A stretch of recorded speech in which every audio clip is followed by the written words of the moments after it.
ഒരുപക്ഷെ ആഗോള തലത്തിൽ തന്നെ ചർച്ച ചെയ്യപ്പെട്ടുകൊണ്ടിരിക്കുന്ന ഒരു വിവാഹം, അതേപ്പറ്റി ഒന്ന് ആലോചിക്കുന്നതിൽ കുഴപ്പമില്ലെന്ന് തോന്നുന്നു. അല്ലെങ്കിൽ അത് ഒരു പക്ഷേ അനിവാര്യമാണ് എന്ന് തന്നെ എനിക്ക് തോന്നുന്നു.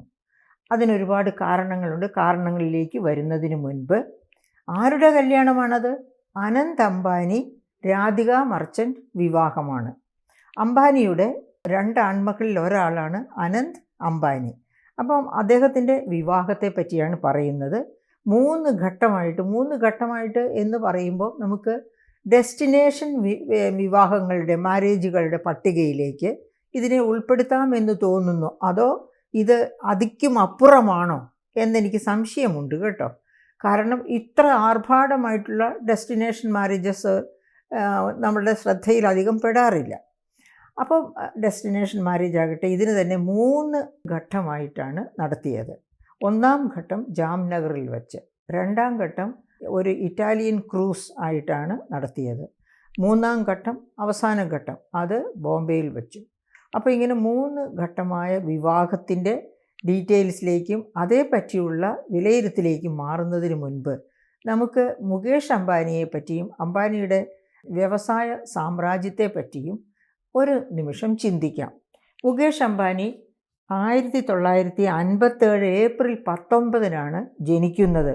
അദ്ദേഹം ധിരുഭായ് അംബാനിയുടെയും കോകിലാബെൻ അംബാനിയുടെയും മകനായിട്ടാണ് ജനിക്കുന്നത്. ധിരുഭായ് അംബാനി ഒരു ചെറിയ ബിസിനസ്സുകാരനായിരുന്നു. വളരെ ചെറിയ ലെവലിൽ ബിസിനസ് നടത്തിക്കൊണ്ടിരുന്ന ഒരു മാന്യദേഹമായിരുന്നു. അദ്ദേഹത്തിൻ്റെ മകൻ പക്ഷേ വ്യവസായ രംഗത്തേക്ക് വന്നതിന് ശേഷം ആദ്യമൊക്കെ ചെറുതായി ബിസിനസ് തുടങ്ങിയെങ്കിലും പെട്ടെന്നാണ് വളർച്ചയുണ്ടാകുന്നത്. അതിൻ്റെ മറ്റ് ഘടകങ്ങളിലേക്ക് നാം പോകാൻ ഉദ്ദേശിക്കുന്നില്ല. ഇപ്പോഴദ്ദേഹം റിലയൻസ് ഇൻഡസ്ട്രീസിൻ്റെ ചെയർമാനാണ്, മാനേജിംഗ് ഡയറക്ടറാണ്. തന്നെയുമല്ല, ആ വ്യവസായ ശൃംഖലയുടെ 48% ഓഹരികളും അദ്ദേഹത്തിൻ്റെ കരങ്ങളിൽ തന്നെയാണ്. അങ്ങനെ വളർന്ന് പന്തലിച്ചിരിക്കുന്ന ഒരു വ്യവസായ സാമ്രാജ്യത്തിൻ്റെ ഉടമയാണ് അദ്ദേഹം എന്ന് മാത്രവുമല്ല, അദ്ദേഹത്തിന് വലിയ വധഭീഷണിയൊക്കെ മുജാഹിദീനിൽ നിന്ന് ഉണ്ടായത് മൂലം 24 മണിക്കൂറും Z കാറ്റഗറി സുരക്ഷ ലഭിക്കുന്ന ആദ്യത്തെ ഇന്ത്യൻ വ്യവസായി എന്ന് വേണമെങ്കിൽ പറയാം. കാരണം നമുക്കറിയാം, ഇന്ത്യയിലെ 1-ാമത്തെ ധനികൻ്റെ ശ്രേണിയിലാണ് ഉള്ളത്. അതേസമയത്ത് ആഗോളതലത്തിൽ 11-ാമത്തെ ഏറ്റവും വലിയ ധനികനാണ്. ഇനി അദ്ദേഹത്തിൻ്റെ ആകെ സ്വത്ത് പല കണക്കുകൾ പലതരത്തിൽ പറയുന്നുണ്ട്. പക്ഷേ എനിക്ക് മനസ്സിലാകുന്നത് 123.7 ട്രില്യൺ രൂപയുടെ സ്വത്താണ് അദ്ദേഹത്തിൻ്റെ പേരിൽ കാണുന്നത്. അപ്പോൾ അങ്ങനെ 127 ട്രില്യൺ രൂപയുടെ സ്വത്തോടുകൂടി ഇന്ത്യയിലെ 1-ാമത്തെ ധനികനായിരിക്കുന്ന മുകേഷ് അംബാനിയാണ് ഈ വിവാഹ മാമാങ്കം നടത്തുന്ന വ്യക്തി. അദ്ദേഹത്തിൻ്റെ മകൻ്റെ വിവാഹം. ഇവിടെ മുകേഷ് അംബാനി 1957 ജനിക്കുന്നത്.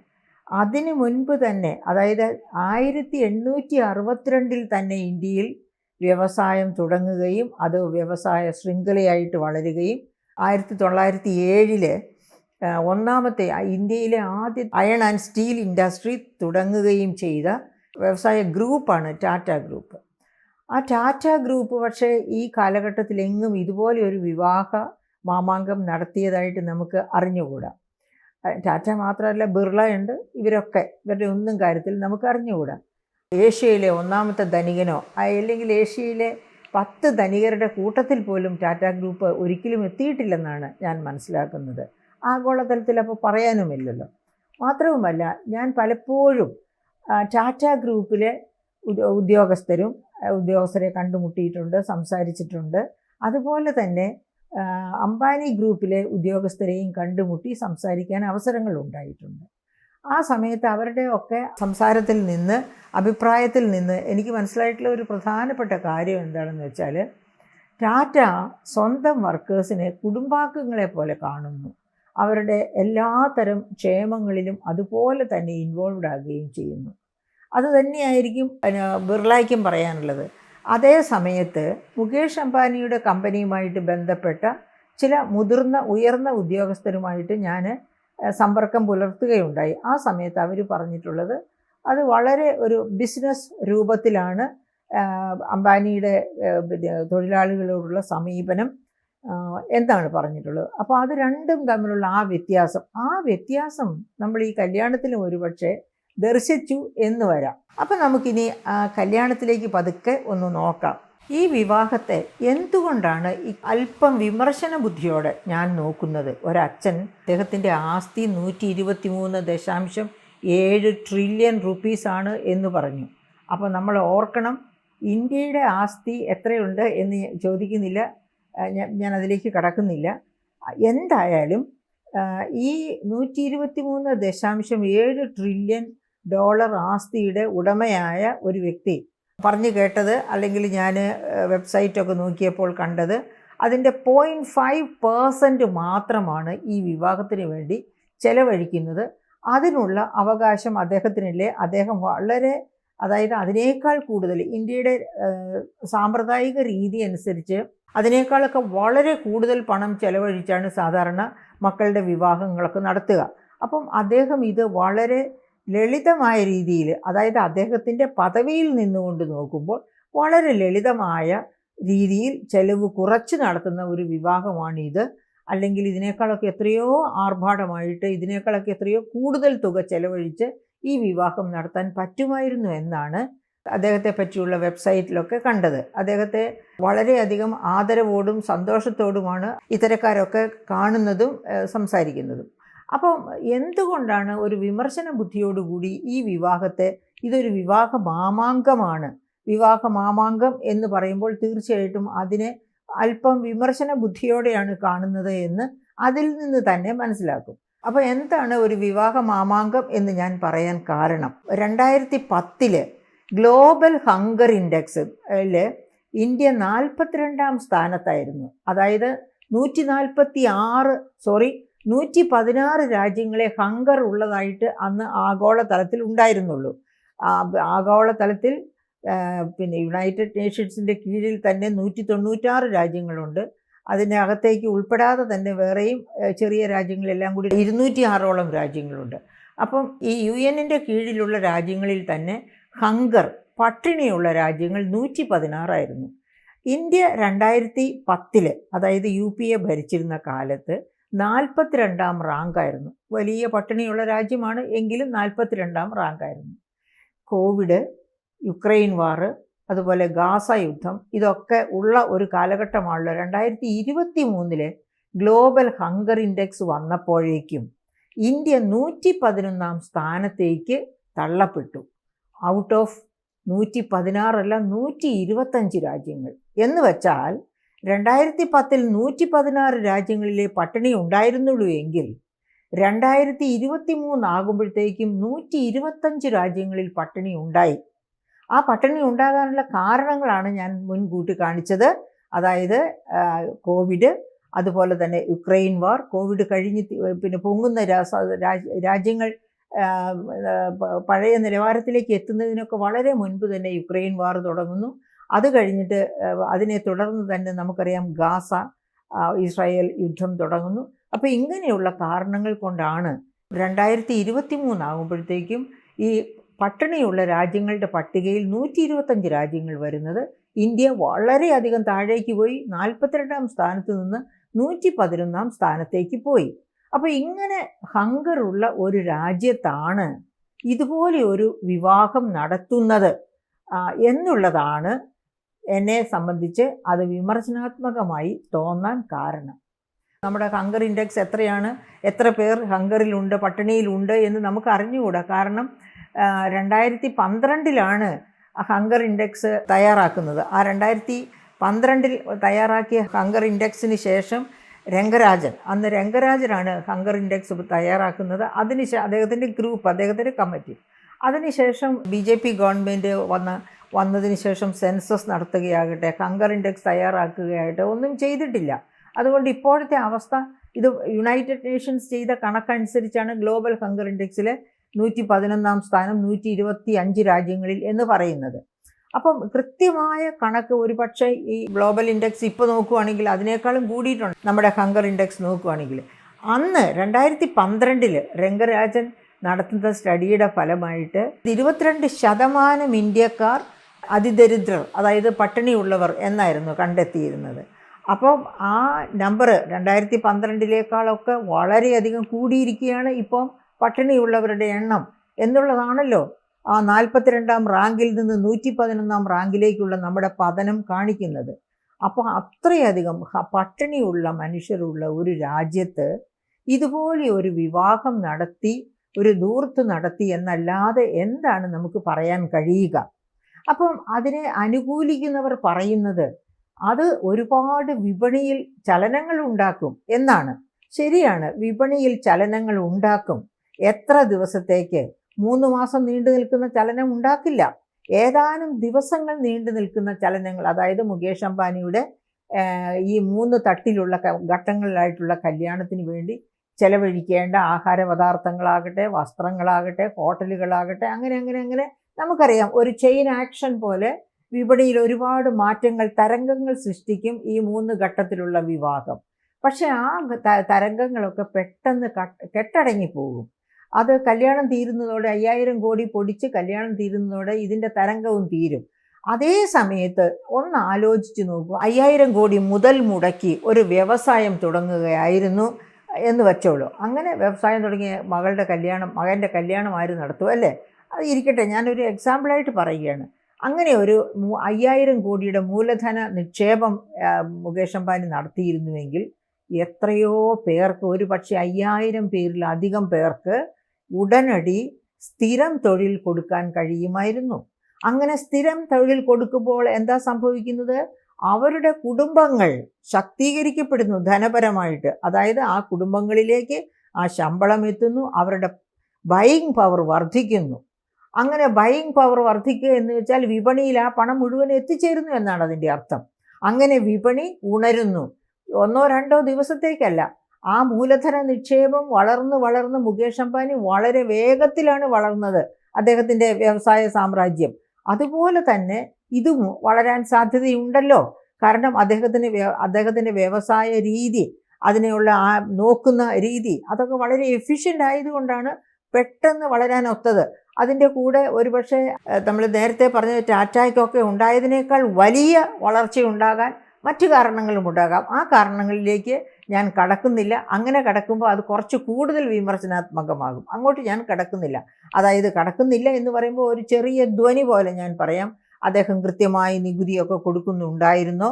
അദ്ദേഹം കോർപ്പറേറ്റ് സോഷ്യൽ റെസ്പോൺസിബിലിറ്റി, അതായത് കോർപ്പറേറ്റുകൾ വളരുമ്പോൾ സാമൂഹ്യ വളർച്ചയ്ക്ക് വേണ്ടി, സമൂഹ നന്മയ്ക്ക് വേണ്ടി, അവരുടെ വളർച്ചയുടെ, അവരുടെ ലാഭവിഹിതത്തിൻ്റെ 7% വരെ അവർക്ക് സാമൂഹ്യ സുരക്ഷാ പദ്ധതികൾക്ക് വേണ്ടി ചെലവഴിക്കാം. അങ്ങനെയൊക്കെയുള്ള കാര്യങ്ങൾ ചെയ്യുന്നുണ്ടായിരുന്നോ? ഇത്തരം കാര്യങ്ങളിലേക്കൊക്കെ നമ്മൾ കടക്കേണ്ടി വരും. കാരണം ഇത്ര പെട്ടെന്നുള്ള വളർച്ച കൊണ്ടാണ് അത്തരം സംശയങ്ങൾ നമുക്ക് വരുന്നത്. പിന്നെ ഗവൺമെൻറ്റിൻ്റെ നിലപാട്, അതൊക്കെ അവിടെ വരും. എനിക്ക് പറയാനുള്ളത് എന്താണെന്ന് വെച്ചാൽ, ഇപ്പോൾ 5000 കോടി കല്യാണത്തിന് വേണ്ടി ചെലവഴിക്കാതെ വളരെ ചെറിയ ഒരു 1000 കോടിയോ 1000 കോടിയും വേണ്ടല്ലോ സാധാരണ രീതിയിൽ ഒരു കല്യാണം നടത്താനായിട്ട്. 1 കോടിയിലൊക്കെ ഒരു കല്യാണം നടത്താൻ പറ്റും തീർച്ചയായിട്ടും. അങ്ങനെയൊക്കെ ഒരു കല്യാണം നടത്തിയിട്ട് ബാക്കി മുഴുവൻ തുകയും ഇങ്ങനെ ഒരു നിക്ഷേപം നടത്തുകയായിരുന്നുവെങ്കിൽ അത് സ്ഥിരം തൊഴിൽ കൊടുത്ത് ഈ പട്ടിണിയുടെ രാജ്യത്ത് പട്ടിണി അകറ്റുവാനുള്ള ഒരു വലിയ സംരംഭമായി മാറുമായിരുന്നു. അതിൻ്റെ അനുരണനങ്ങൾ നാം ചിന്തിക്കണം. അതൊരു കാറ്റലിസ്റ്റ് ആകുന്നു. ഒരു മൂലധന നിക്ഷേപം നടത്തി 5000 പേർക്ക് തൊഴിൽ കൊടുക്കുക എന്ന് പറഞ്ഞാൽ അതിൻ്റെ, അതായത് ഒരു കുളത്തിലേക്ക് ഒരു കല്ലെടുത്തിട്ടാൽ അത് തീരത്തേക്ക് അതിൻ്റെ അലകൾ പോകുന്നത് പോലെയാണ് ഈ 5000 കോടിയുടെ സ്ഥിര നിക്ഷേപം വന്നു കഴിഞ്ഞാൽ കൊടുക്കുന്ന തൊഴിൽ, ആ തൊഴിൽ വഴിയായിട്ടുള്ള പണം വിപണിയിലെത്തുന്നു, തൊഴിൽ ലഭ്യമായവർ വിവാഹിതരാകുന്നു, അവർക്ക് മക്കൾ ആരോഗ്യരംഗത്ത് ചെലവിടപ്പെടുന്നു, വിദ്യാഭ്യാസ രംഗത്ത് ചെലവിടപ്പെടുന്നു. അങ്ങനെയുള്ള ഒരു തരംഗം, അതാണ് ഒരു കാറ്റലിസ്റ്റ് എന്ന് പറയും. ഒരു രാസത്വരകമായിട്ട് ആ ഇൻവെസ്റ്റ്മെൻറ്റ് മാറും. പക്ഷെ അതുപോലുള്ള യാതൊരു ഗുണവും ഈ കല്യാണത്തിന് വേണ്ടി ചെലവഴിക്കുമ്പോൾ ഇല്ല എന്ന് നമുക്ക് പറയാതിരിക്കാൻ പറ്റില്ല. അപ്പോൾ അങ്ങനെ ഇനി അതൊരു വശത്ത്, ഇനി മൂലധന നിക്ഷേപത്തിന് വേണ്ടി ചെലവഴിച്ചില്ലെന്നിരിക്കട്ടെ, അദ്ദേഹം വിചാരിക്കുക, നമുക്കറിയാം ഇന്ത്യയിൽ എത്രയോ മഹാരഥന്മാർ കേരളത്തിൽ തന്നെ പാവങ്ങളോട് കാരുണ്യപൂർവ്വം അവർക്ക് വേണ്ടി ചെലവഴിക്കുന്നതിനെ പറ്റിയൊക്കെ അഹോരാത്രം പ്രസംഗിച്ച് നടന്ന മുനിമാരുടെ നാടാണ് നമ്മുടെ നാട്. 5000 പാവപ്പെട്ട പെൺകുട്ടികളുടെ വിവാഹം നടത്തി കൊടുക്കാം. 5000 കോടി, അതിന് ഓരോ പെൺകുട്ടിക്ക് 5000 അല്ല, അതിനേക്കാൾ എത്രയോ കൂടുതൽ പെൺകുട്ടികളുടെ വിവാഹം നടത്തി കൊടുക്കാം. അങ്ങനെ വിചാരിക്കുകയാണെങ്കിലോ, അങ്ങനെ ആ 5000 കുട്ടികളുടെ ജീവിത മംഗളമുഹൂർത്തത്തിലേക്ക്, മാംഗല്യത്തിലേക്ക് അവർ പോകുന്നു. അത് വലിയ ഒരു അനുഗ്രഹീതമായ കാര്യമല്ലേ? അവരുടെ പ്രാർത്ഥനകൾ, അവരുടെ കുടുംബത്തിൻ്റെ പ്രാർത്ഥനകളെല്ലാം മുകേഷ് അംബാനിയെ ചുറ്റിപ്പറ്റിയായിരിക്കും. അദ്ദേഹത്തിനോടുള്ള താങ്ക്സ് ഗിവിങ് ആയിരിക്കും. അത് കാണുമ്പോൾ ലോകം തന്നെ അദ്ദേഹത്തിന് മുൻപിൽ മുഖം കുനിക്കും, ആദരവോടെ, ബഹുമാനത്തോടെ മുഖം കുനിക്കും. അപ്പം ഈ തരത്തിൽ, ഏതെങ്കിലും തരത്തിൽ അദ്ദേഹം ഈ പണം ചെലവഴിച്ചിരുന്നുവെങ്കിൽ അത് ഉണ്ടാക്കാമായിരുന്ന ആ മാറ്റം, സമൂഹത്തിൽ ഉണ്ടാക്കാമായിരുന്ന ആ മാറ്റം, അത്തരമൊരു മാറ്റം ഇതുപോലെ ഒരു ഒറ്റ കല്യാണത്തിന് വേണ്ടി ചെലവഴിച്ചതുകൊണ്ട് ഒരു കാരണവശാലും സൃഷ്ടിക്കാൻ കഴിയുകയില്ല. ഇനി അതിനേക്കാളും വളരെ പ്രധാനപ്പെട്ട മറ്റൊരു കാര്യവും കൂടി ഞാൻ പറയട്ടെ. നമുക്കറിയാമല്ലോ, നമ്മുടെ ഇന്ത്യ മഹാരാജ്യം മാത്രമല്ല, ചൈന ഇന്ത്യയേക്കാൾ കൂടുതൽ സൺ പ്രിഫറൻസ് ഉള്ള രാജ്യമാണ്. അതായത് കുട്ടിയുണ്ടോ ആൺകുട്ടിയായിരിക്കണം. പെൺകുട്ടി ഉണ്ടാവുന്നതുകൊണ്ട് കുഴപ്പമില്ല, പക്ഷെ അത്യാവശ്യമായിട്ടും ഓരോ ഭവനങ്ങളിലും ഒരു ആൺകുട്ടി വേണം. കാരണം മാതാപിതാക്കൾ മരിക്കുമ്പോൾ അവരുടെ അന്ത്യകർമ്മങ്ങൾ ആൺകുട്ടികൾ ചെയ്താൽ മാത്രമേ മോക്ഷപ്രാപ്തി ഉണ്ടാകൂ എന്ന് വരെ വിശ്വസിക്കുന്ന ഒരു രാജ്യം ആണ് ഇന്ത്യ. അപ്പോൾ അങ്ങനെയുള്ള ഇന്ത്യയിൽ ഇങ്ങനെ ഇത്ര വലിയ, അതായത് പൊതുവെ ഇന്ത്യയിൽ പെൺകുട്ടികൾ ആസ്തിയല്ല ബാധ്യതയാണ് എന്ന ചിന്തയാണ് പരമ്പരാഗതമായിട്ട് തന്നെ നിലനിൽക്കുന്നത്. അപ്പം അതുകൊണ്ട് തന്നെ നമുക്കറിയാം, ഞാൻ കേട്ടിട്ടുണ്ട് ഉസിലാംപട്ടിയിൽ പെൺകുഞ്ഞാണ് എന്നറിഞ്ഞാൽ വായിൽ നെല്ല് വാരിയിട്ട് കൊല്ലുമെന്ന്. മാതാപിതാക്കൾ തന്നെ ചെയ്യുന്ന കടുങ്കൈയാണിത്. പെൺകുട്ടിയാണെന്നറിഞ്ഞാൽ ഇപ്പോഴുണ്ടോയെന്ന് എനിക്ക് അറിഞ്ഞുകൂടാ. ഇത് ഒരു ഏതാനും വർഷങ്ങൾക്ക് മുൻപ് പത്രങ്ങളിലൊക്കെ വന്ന വാർത്തയാണ്. എല്ലാ കാലത്തും ഇത് നടക്കുകയാണെന്നുള്ളതിൻ്റെ തെളിവ് ഞാൻ പറയാം. 2001 സെൻസസിൽ സ്ത്രീ പുരുഷ അനുപാതം, ഇന്ത്യയിലെ സ്ത്രീ പുരുഷ അനുപാതം 1000 പുരുഷന്മാർക്ക് 940 സ്ത്രീകൾ. പക്ഷേ 2011 സെൻസസിൽ അതെന്ത് സംഭവിച്ചു?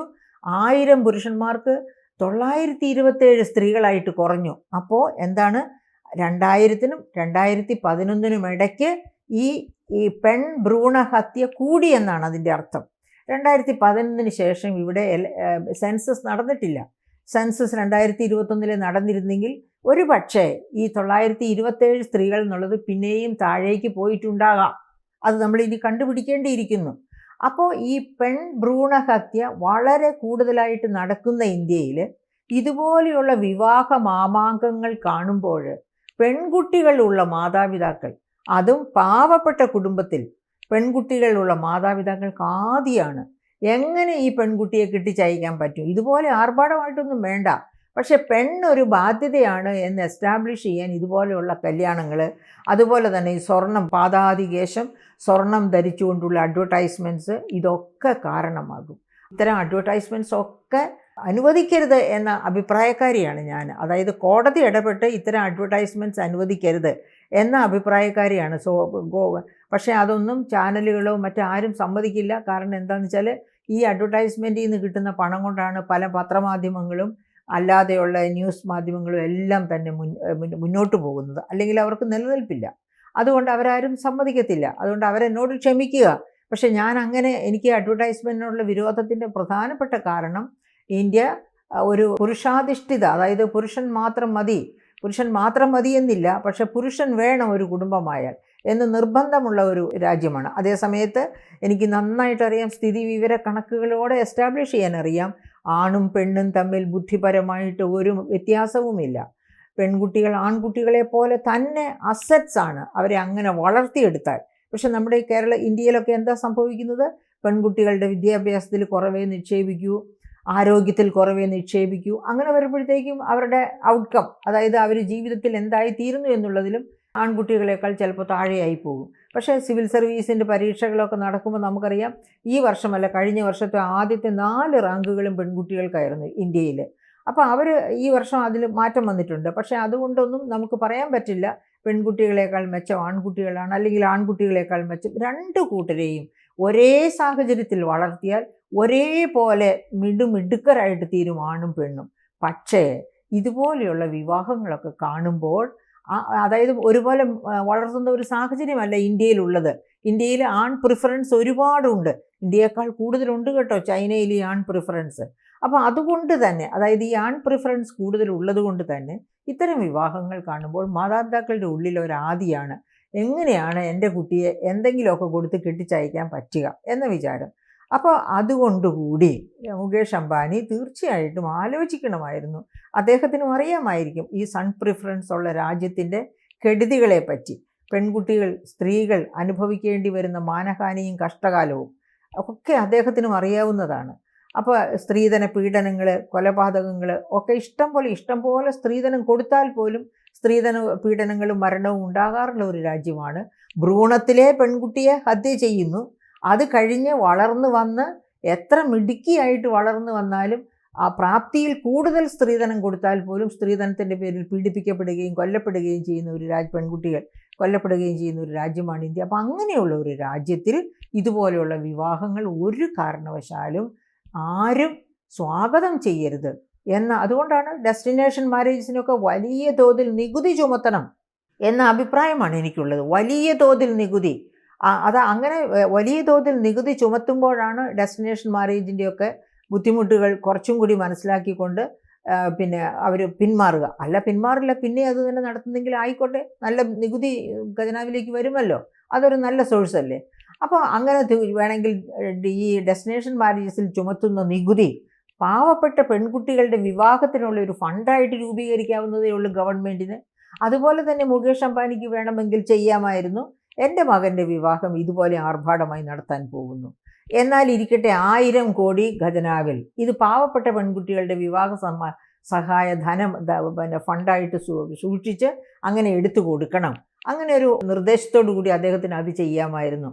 അതൊന്നും ചെയ്യാതെ 5000 കോടി നേരെ കല്യാണത്തിന് വേണ്ടി ചെലവഴിക്കുന്നു എന്ന് പറഞ്ഞാൽ, എന്നെപ്പോലുള്ള ഒരു വീട്ടമ്മയ്ക്ക്, എനിക്ക് പെൺകുട്ടികളില്ല, പക്ഷേ പെൺകുട്ടികളുള്ള മാതാപിതാക്കൾ സങ്കടപ്പെടുന്നത് ഞാൻ കണ്ടിട്ടുണ്ട്, കണ്ണീരൊഴുക്കുന്നത് കണ്ടിട്ടുണ്ട്, കടക്കണിയിലാകുന്നത് കണ്ടിട്ടുണ്ട്, ആ കടക്കണി മൂലം ആത്മഹത്യ ചെയ്യുന്നത് കണ്ടിട്ടുണ്ട്. പക്ഷേ അവരോടും ഞാൻ പറയാറുള്ളത് ഇതാണ്: എന്തിനാണ് നിങ്ങൾ മറ്റുള്ളവർ കാണിക്കുന്നത് പോലെ ഡംബ് കാണിക്കാൻ പോകുന്നത്? അവനവൻ്റെ ശേഷിക്കനുസരിച്ച് കൊടുത്ത് അവനവൻ്റെ ശേഷിക്കനുസരിച്ചുള്ള ആൺകുട്ടിയെ തിരഞ്ഞെടുത്താൽ പോരെ എന്ന് ഞാൻ അവരോടും ചോദിക്കാറുണ്ട്.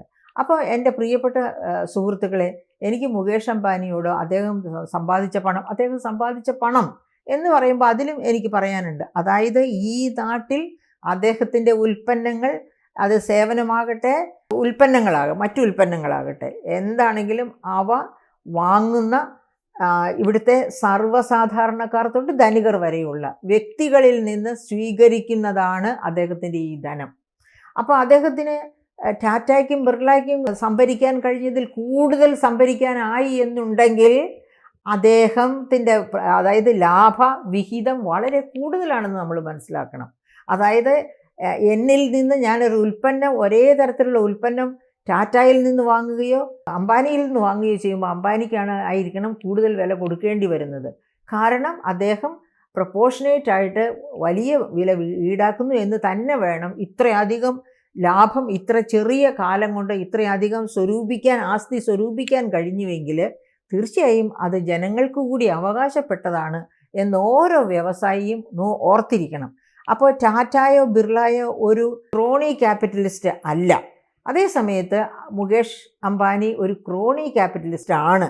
ആ ക്രോണി ക്യാപിറ്റലിസ്റ്റുകൾ എപ്പോഴും അവരുടെ പോക്കറ്റ് വീർപ്പിക്കുന്നതിനെ പറ്റി അല്ലാതെ, എന്നെ കൊണ്ട് മറ്റുള്ളവർക്ക്, ജനത്തിന് എന്ത് കിട്ടും, ജനം വാങ്ങുന്ന ഉൽപ്പന്നം ഉണ്ടാക്കും, അത് അഡ്വർടൈസ്മെൻറ്റ്സ് വഴിയും എല്ലാം അവരെ പ്രേരിപ്പിച്ച് ആ വാങ്ങുന്ന വലയത്തിലാക്കി വാങ്ങിപ്പിക്കും. പക്ഷേ ഈ ജനങ്ങൾക്ക് അവർ കൊടുക്കുന്ന വിലയുടെ മൂല്യം ലഭ്യമാകുന്നുണ്ടോ എന്നതിനെപ്പറ്റി അവർ കെയർലെസ് ആയിരിക്കും, ഡോൺ കെയർ ആയിരിക്കും. എന്താണ് കാരണം? അവരാഗ്രഹിക്കുന്നത് അവരുടെ പോക്കറ്റ് നിറയുക, അവരുടെ ലാഭവിഹിതം വർദ്ധിപ്പിക്കുക എന്ന് മാത്രമാണ്. അപ്പം അങ്ങനെ ചിന്തിക്കുന്ന തരത്തിലുള്ള ഒരു വ്യവസായിയാണ് മുകേഷ് അംബാനി. അതുകൊണ്ടാണ് അദ്ദേഹത്തിന് ചുരുങ്ങിയ കാലം കൊണ്ട് ഇത്ര വലിയ ഒരു വ്യവസായ സാമ്രാജ്യത്തിൻ്റെ അധിപനാകാനൊത്തത്. അതുപോലെ തന്നെ ലോകത്തെ 11ാമത്തെ ധനികനാകുന്നു, അതുപോലെ രാജ്യത്തെ 1ാമത്തെ ധനികനായി മാറാൻ പറ്റിയത്. അപ്പോൾ ഇത്തരം ഒരു സാഹചര്യത്തിൽ ഈ കോർപ്പറേറ്റ് റെസ്പോൺസിബിലിറ്റി ഒക്കെ മനസ്സിലാക്കിക്കൊണ്ട് കുറച്ചുകൂടി ഉദാരമായ സമീപനം സാധാരണക്കാരോട് കാണിച്ച്, അതായത് ഇന്ത്യക്കാരായ നമ്മൾ എപ്പോഴും പറയുമല്ലോ, ഇന്ത്യയെപ്പറ്റി ചിന്തിക്കുമ്പോൾ all Indians are brothers and sisters. അങ്ങനെ all Indians are brothers and sisters എന്നുണ്ടെങ്കിൽ, സ്വന്തം ബ്രദേഴ്സും സിസ്റ്റേഴ്സും പട്ടിണി കിടക്കുന്നവരുണ്ടെങ്കിൽ, സ്വന്തം ബ്രദേഴ്സും സിസ്റ്റേഴ്സും തൊഴിലില്ലാത്തവരുണ്ടെങ്കിൽ, സ്വന്തം ബ്രദേഴ്സും സിസ്റ്റേഴ്സും അരക്ഷിതാവസ്ഥയിൽ കഴിയുന്നവരുണ്ടെങ്കിൽ, അവർക്ക് വേണ്ടി ഒരു ചെറുവിരൽ അനക്കിയിരുന്നെങ്കിൽ അദ്ദേഹം, മുകേഷ് അംബാനി, അതുവഴി ചരിത്രത്തിൽ കയറി പിടിക്കുമായിരുന്നു, ചരിത്രത്തിൻ്റെ ഭാഗമായി തീരുമായിരുന്നു. അദ്ദേഹം എല്ലാവരാലും ആദരിക്കപ്പെടുകയും ചെയ്യുമായിരുന്നു. ഈ കല്യാണ മാമാങ്കം അതിലേക്ക് അദ്ദേഹത്തെ പെടുത്തുന്നില്ല. ഈ വിവാഹ മാമാങ്കത്തിൽ പങ്കെടുക്കാൻ ക്ഷണം കിട്ടിയിട്ടും അതിൽ നിന്ന് വിട്ടുനിന്ന, ആഗോളതലത്തിൽ ഇന്ത്യയുടെ ഭാവി പ്രധാനമന്ത്രിയായി പ്രതീക്ഷയോടെ കാത്തിരിക്കുന്ന നേതാവാണ് രാഹുൽ ഗാന്ധി. രാഹുൽ ഗാന്ധി മാത്രമാണ് വിവാഹത്തിൽ നിന്ന് വിട്ടുനിന്നത്. എന്തുകൊണ്ട് വിട്ടുനിന്നു? ഭാരത് ജോഡോ ന്യായ് യാത്രകളിലൂടെ ഇന്ത്യയെ കണ്ടെത്തിയ, ലാളിത്യം ശീലമാക്കിയ നേതാവാണ് അദ്ദേഹം.